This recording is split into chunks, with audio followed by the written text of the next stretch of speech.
Atteinte d'une tumeur maligne, son médecin lui annonce la pire des nouvelles. Il ne lui reste que 2 ou 3 mois à vivre. Quand je l'ai entendu dire « cancer en phase terminale », j'ai été abasourdie et complètement terrassée. Je suis restée assise sur mon lit, paralysée, n'osant pas penser que ce que ma sœur avait dit pouvait être vrai. Il ne me restait que 2 ou 3 mois à vivre. Je me suis sentie complètement anéantie. Le médecin m'avait déclarée incurable et mon mari et mes enfants avaient abandonné mon traitement.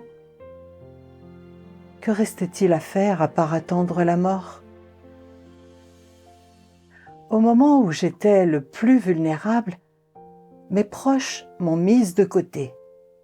C'est Dieu qui m'a réconfortée par ses paroles, et lui seul peut me sauver. 40 jours plus tard, la tumeur a miraculeusement disparu. Comment a-t-elle vécu ce retour à la vie ?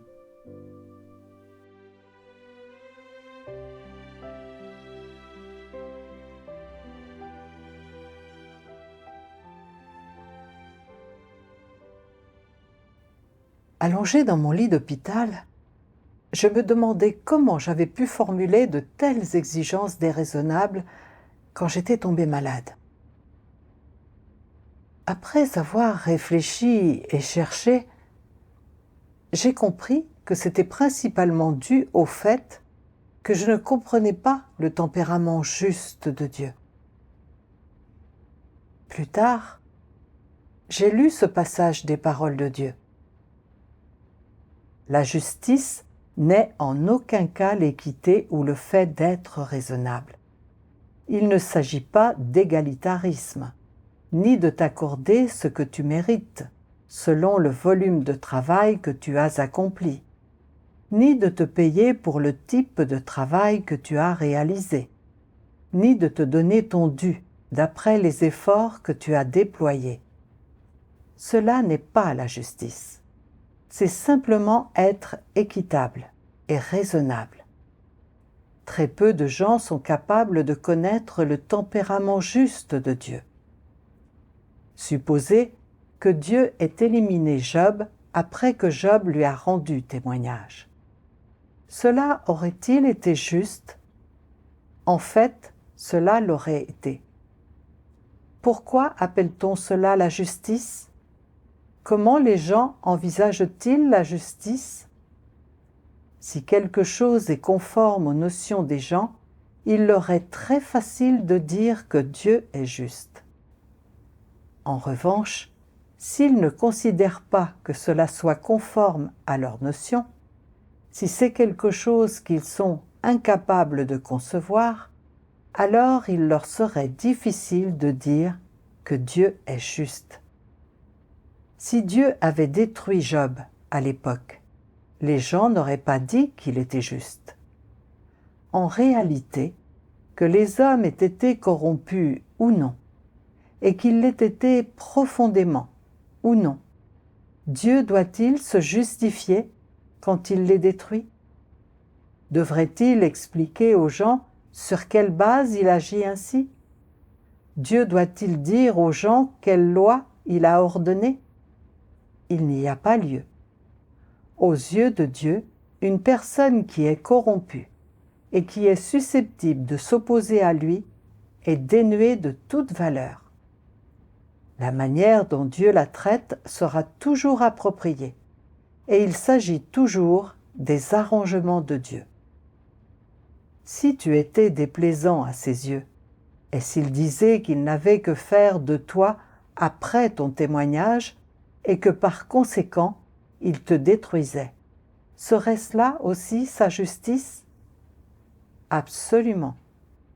Tu ne peux peut-être pas le reconnaître tout de suite en t'en tenant aux faits, mais tu dois le comprendre dans la doctrine. Que diriez-vous? La destruction de Satan par Dieu est-elle l'expression de sa justice? Oui. Et s'il laissait Satan subsister? Vous n'osez pas le dire. L'essence de Dieu est justice. Bien qu'il ne soit pas facile de comprendre ce qu'il fait, tout ce qu'il fait est juste. C'est simplement que les gens ne le comprennent pas.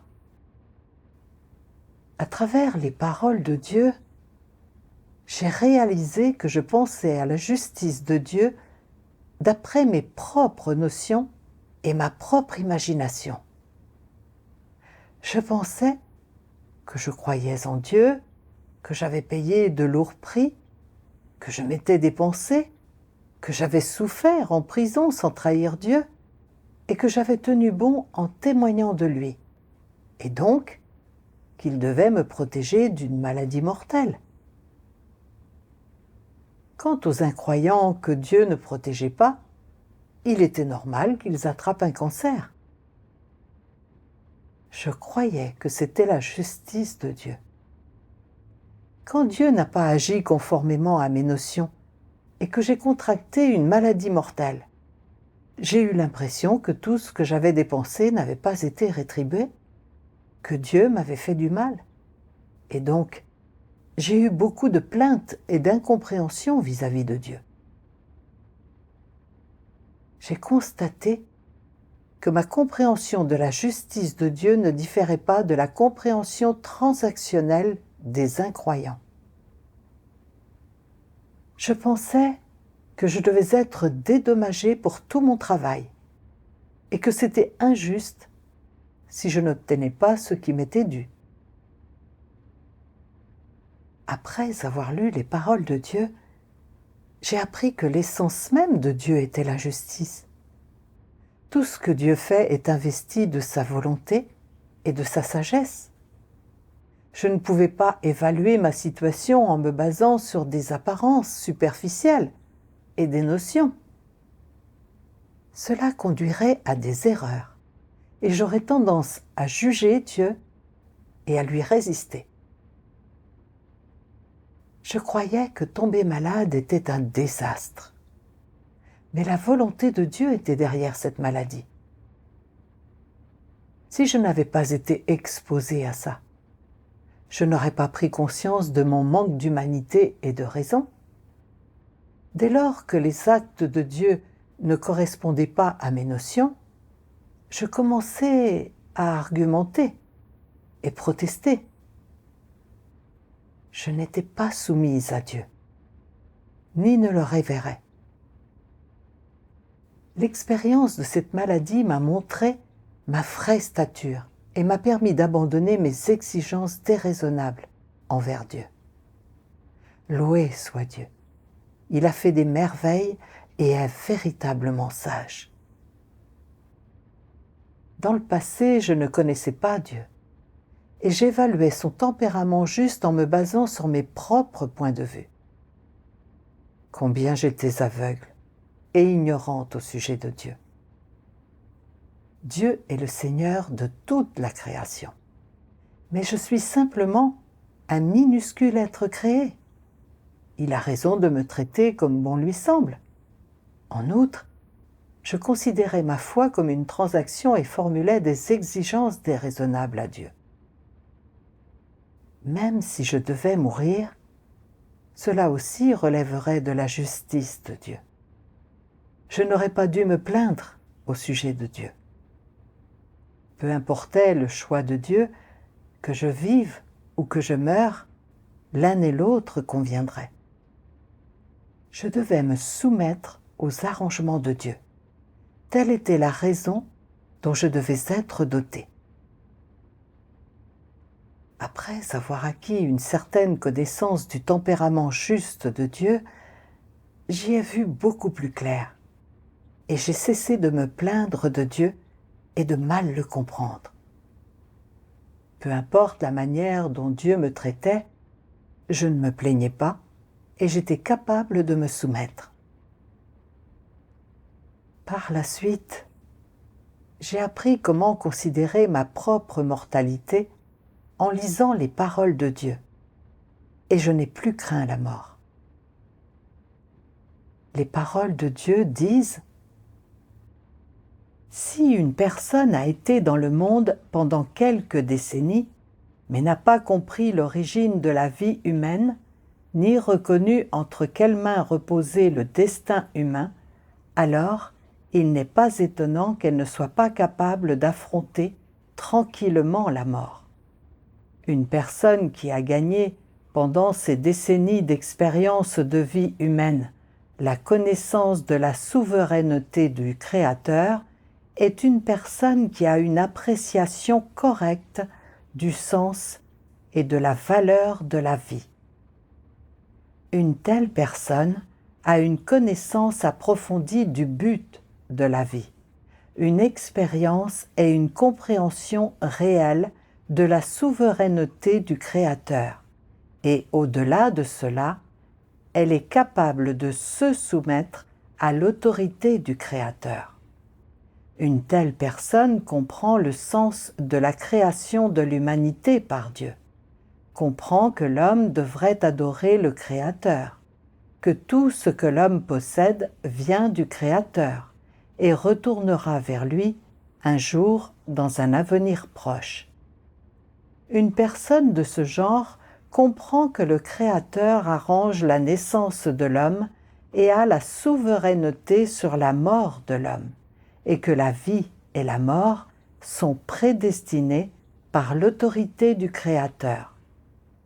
Donc, quand on saisira vraiment ces choses, on sera naturellement en mesure de faire tranquillement face à la mort, de mettre calmement de côté toutes ses possessions mondaines, d'accepter tout ce qui suit et de s'y soumettre joyeusement et d'accueillir le dernier moment décisif de la vie, arrangé comme il l'est par le Créateur, plutôt que de le redouter et de le combattre aveuglément. Si l'on considère la vie comme une occasion d'expérimenter la souveraineté du Créateur et de connaître son autorité, si l'on voit sa vie comme une chance rare d'accomplir son devoir en tant qu'être humain créé et de remplir sa mission, alors on aura certainement un regard correct sur la vie. On vivra certainement une vie bénie et guidée par le Créateur. On marchera certainement à la lumière du Créateur. On connaîtra certainement la souveraineté du Créateur.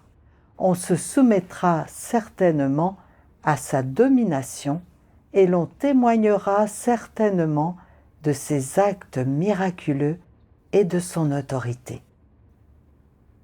Inutile de le dire, une telle personne sera certainement aimée et acceptée par le Créateur. Et seule une telle personne peut adopter une attitude calme face à la mort et peut accueillir ce dernier moment décisif de la vie avec joie. Job avait évidemment ce genre d'attitude envers la mort. Il était en mesure d'accepter ce dernier moment décisif de la vie avec joie. Et après avoir conduit le périple de sa vie à une douce conclusion et terminé sa mission dans la vie, il est retourné aux côtés du Créateur. Job a pu faire face à la mort sans souffrance parce qu'il savait qu'en mourant, il retournerait aux côtés du Créateur. Ce sont ses poursuites et ses gains dans la vie qui lui ont permis de faire face à la mort calmement, de faire face calmement à la perspective du Créateur qui reprenait sa vie et de plus, de se tenir debout, sans souillure et sans souci, devant le Créateur. En mangeant et buvant les paroles de Dieu, j'ai appris que ma vie venait de Dieu. Dieu dicte et organise ma vie, ma mort, mes bénédictions et mon infortune. Je n'avais aucune raison de formuler des exigences à Dieu. Même si Dieu voulait que je meure, sa volonté était derrière cela. Je devais y faire face correctement et un être créé devait être doté de cette raison. Je pensais à Job, qui avait révéré Dieu et fui le mal toute sa vie. Peu importe la situation dans laquelle il se trouvait, il parvenait à reconnaître la souveraineté et les arrangements de Dieu. Il ne se plaignait pas, ne comprenait pas mal Dieu, ni ne formulait de jugement ou argumentait. Il était capable de se soumettre et d'affronter calmement sa propre mort. Je devais imiter la révérence de Job pour Dieu, son évitement du mal et sa soumission à la souveraineté et aux arrangements de Dieu. Dieu m'a donné la vie. Donc dès lors qu'il décidait de me la reprendre, je devais me soumettre. Quant à l'issue qui m'attendait dans l'au-delà, Dieu déciderait en fonction de tout ce que j'avais fait dans ma vie. Dieu ne m'avait pas encore laissé mourir. Je devais donc utiliser le temps qu'il me restait à me repentir, suivre le chemin de la révérence pour Dieu et fuir le mal. Poursuivre la vérité et la transformation de mon tempérament et accomplir mon devoir au meilleur de mes capacités. Après cette prise de conscience, je me suis sentie beaucoup plus lucide et j'ai eu moins peur de la mort. Je me suis aussi sentie plus proche de Dieu. À cette époque-là, tandis que je me réunissais avec mes sœurs, mangeant et buvant les paroles de Dieu, mon état s'est progressivement amélioré. Il me restait encore 4 séances de chimiothérapie, mais les effets secondaires étaient trop forts et je ne pouvais faire que de la radiothérapie. Toutefois, je n'ai pas trouvé la radiothérapie aussi douloureuse qu'avant. Je savais que Dieu avait le dernier mot quant à ma survie. Je ne me suis donc pas inquiétée de ma maladie et j'ai passé mon temps libre à réfléchir aux paroles de Dieu et à écouter des hymnes. Au bout d'un petit moment, j'ai commencé à me sentir de mieux en mieux, comme si j'étais redevenue moi-même. Tous les autres patients disaient que j'avais l'air si en forme qu'ils pensaient que j'étais une infirmière. Après 40 jours d'hospitalisation, j'ai quitté l'hôpital. Au cours de l'examen suivant, le médecin a dit que ma tumeur du col utérin avait disparu. Quand j'ai entendu le médecin dire que la tumeur était partie, je n'arrivais pas à y croire et pensais que j'avais mal entendu. J'ai redemandé au médecin et il a confirmé qu'elle était partie. J'étais extatique. Je ne pouvais pas croire qu'une tumeur de la taille d'un œuf de Cannes pouvait simplement disparaître. J'ai pensé aux paroles de Dieu qui disaient « Le cœur et l'esprit de l'homme sont tenus dans la main de Dieu, et toute sa vie est contemplée par les yeux de Dieu. Peu importe que tu y crois ou non, toutes les choses, qu'elles soient vivantes ou mortes, évolueront, changeront, se renouvelleront et disparaîtront conformément aux pensées de Dieu. C'est de cette manière que Dieu préside toutes les choses. En effet, tous les êtres et toutes les choses sont entre les mains de Dieu. Toutes les choses vivantes ou mortes sont soumises à la souveraineté et à la gestion de Dieu. Elles sont toutes orchestrées selon la volonté de Dieu. Tout le monde disait que je ne m'en sortirais pas. Même le médecin disait que la tumeur était trop grosse pour être opérée. Je n'aurais donc jamais imaginé qu'elle pourrait disparaître complètement. Tout cela, c'était un acte merveilleux de Dieu. J'étais profondément émue et je sentais au fond de mon cœur que j'étais redevable à Dieu. J'étais si rebelle et corrompue, et je formulais des exigences déraisonnables à Dieu. Je n'étais pas digne d'être sauvée. Mais Dieu ne m'a pas traitée en se basant sur ma rébellion et ma corruption. Je lui suis si reconnaissante pour son salut. De retour à la maison, j'ai continué à répandre l'Évangile et à accomplir mon devoir, et j'ai progressivement recouvré la santé. Plus tard, je suis tombée sur un autre passage des paroles de Dieu. La fin et la destination d'une personne ne sont pas déterminées par sa propre volonté, ni par ses préférences ou ses imaginations. C'est Dieu, le Créateur, qui a le dernier mot. Dans ce domaine, comment les gens doivent-ils coopérer? Ils n'ont qu'un chemin à choisir. Ce n'est que s'ils cherchent la vérité, la comprennent, obéissent aux paroles de Dieu, parviennent à la soumission à Dieu et obtiennent le salut, qu'ils auront droit finalement à un bon résultat et à une bonne destinée. Il n'est pas difficile d'imaginer leur perspective et leur destinée s'ils font le contraire. Et donc, dans ce domaine, ne t'attache pas à ce que Dieu a promis aux hommes, à ce que Dieu dit au sujet de la fin de l'humanité, ni à ce que Dieu a préparé pour elle. Cela n'a rien à voir avec toi. C'est l'affaire de Dieu. Tu ne peux pas saisir ces choses, les réclamer, ni les négocier. En tant que créature de Dieu, que dois-tu faire? Tu dois accomplir ton devoir, faire ce que tu dois faire de tout ton cœur, de tout ton esprit et de toutes tes forces.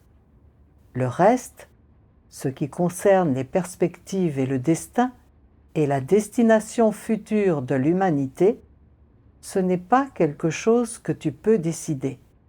C'est entre les mains de Dieu. Tout cela est dicté et arrangé par le Créateur et n'a rien à voir avec une quelconque créature de Dieu. Certains se demandent « Pourquoi nous en parler si cela n'a rien à voir avec nous ?» Si cela n'a rien à voir avec vous, cela a à voir avec Dieu. Dieu seul connaît ces choses-là. Dieu seul peut en parler. Et Dieu seul est qualifié pour promettre ces choses à l'humanité. Et si Dieu les connaît, ne devrait-il pas en parler?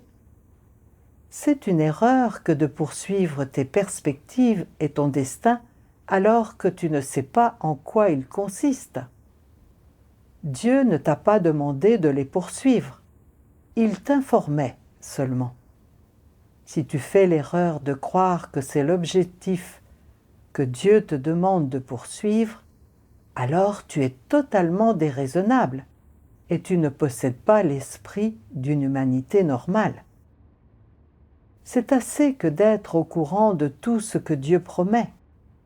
Il est un fait que tu dois reconnaître. Peu importe de quel genre de promesse il s'agit, qu'elle soit appréciable ou ordinaire, agréable ou inintéressante. Tout est dicté, arrangé et déterminé par le Créateur. Le devoir et l'obligation d'une créature de Dieu, c'est seulement de suivre et de poursuivre la bonne direction et le bon chemin que le Créateur indique.